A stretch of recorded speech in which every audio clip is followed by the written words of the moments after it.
Okay, one important point we have to actually ask is that when the company was going very bad, basically when the company was going extremely bad, they wanted to dissolve the company, they want to close down the company, they wanted to sell the only very profitable asset, that is basically UOA, or now they call it Oriental Capital. So when they wanted to dispose the Oriental Capital, so it was actually the circular to dispose was only one page, But the same company, which is acquiring company called Celcom Engineering, when they released the thing, they gave 15 pages explaining how it would benefit the company and so on. Here we only had one page circular, where telling why they have to sell and so on. And at the AGM, when they had the AGM to discuss this issue, they bulldozed all the thing without discussing at all, you see. After saying this, all the 4 directors, that is Velpari, Nadarajah, then the lawyer Vijay Kumar, Rashid Manaf, just abruptly left, you see. Then what has happened is that the NESA cooperative, which is headed by Dato Subra, they got an injunction, Although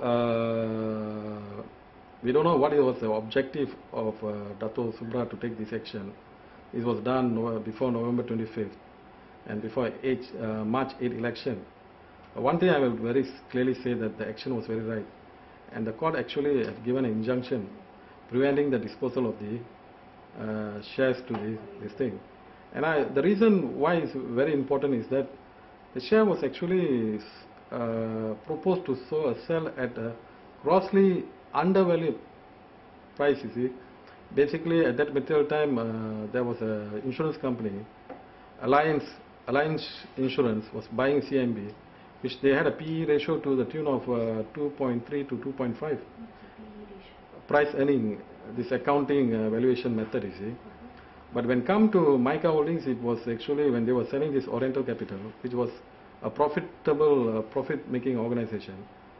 They were selling at 1.7 after having a write-down value, on accounting policy. They wrote off a lot of their provisions. So we felt very offended, and it's an insult to the shareholders, you see. Did you question why an engineering company wants to take over an insurance company? See, it's a very good question, but the answer should only be seek from answer best known to the board. They should, because by right, if you ask me, any sensible, respectable setup, they always engage professionals like an accounting firm to tender to the highest bidder. So here, I think this was more like direct negotiation on a, what you call negotiated tender or something like that, you see. So it was there. And to come and say that they were not able to return the capital, I think it's just a further insult to the intelligence of the shareholders. This is how I were to view it. So in the upcoming AGM, what do you want answered? See, this AGM is actually a very symbolic approach, you see. Year in, year out, we go down there, and the way they answer the question is also very insulting. They will ask all the shareholders to ask the same question.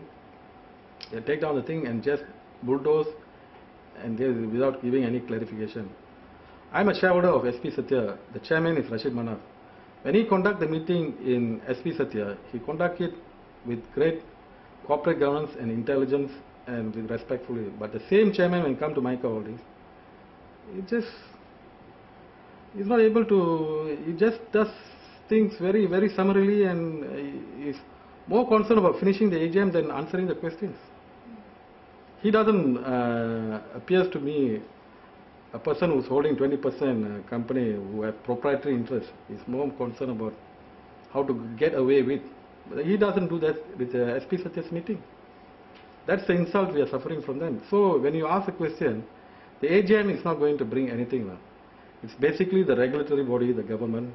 This I think people have been bringing into them for the past 15-20 years after the Maika telecom scandal. But nothing has been brought up. I think things has been brought to the CCM, Company Commissioner of Malaysia.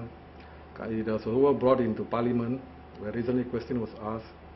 It was also brought to the ACA, that involves that some of the payment, which was actually from a subsidiary called Maika Intellectual Property, that some of the payment was directed to Tamil Nation under the current CEO Velpari, was brought to the ACA then, and many police report.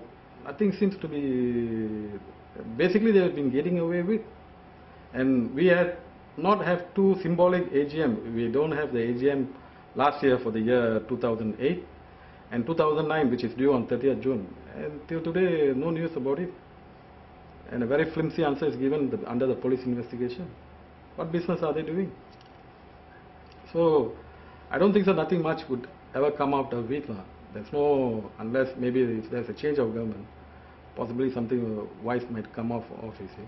If you ask me, that organization has poised to growth if they have some joint venture and so on, which I believe is possible. But with the current set of board of directors and with no clear objective, and they are more concerned that they want to get themselves out of the hook of the misdoing and so on, definitely we will not able to do anything. Unless there's proper judicial administration. What happened normally, certain government appointed or court appointed people to liquidate the company, that's possible. Coming back to your question, ideally, personally for me, justice needs to be done to the shareholders.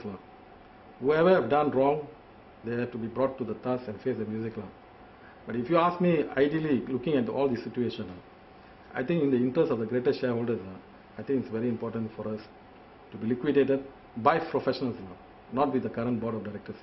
Well, the last AGM, it was very, we would say it was done in a very, chaotic manner, and a lot of questions asked by the shareholders was totally ignored. Sometimes the mics was turned off, those kind of things happen. So a lot of shareholders were actually afraid to actually come forward, and ask questions and all that. It becomes a very fearful thing to attend even a shareholders meeting. So these are all very unfair to shareholders. People who are in administrating the company should take note of all this and be fair to the shareholders who have invested their money in the company. They just want to be treated fairly.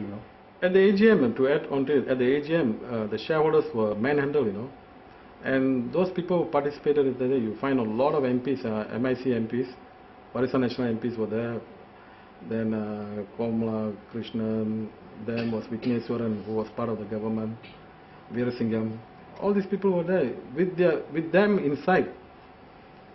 They were just manhandling and questionable security guards, appointed by Maika Holdings.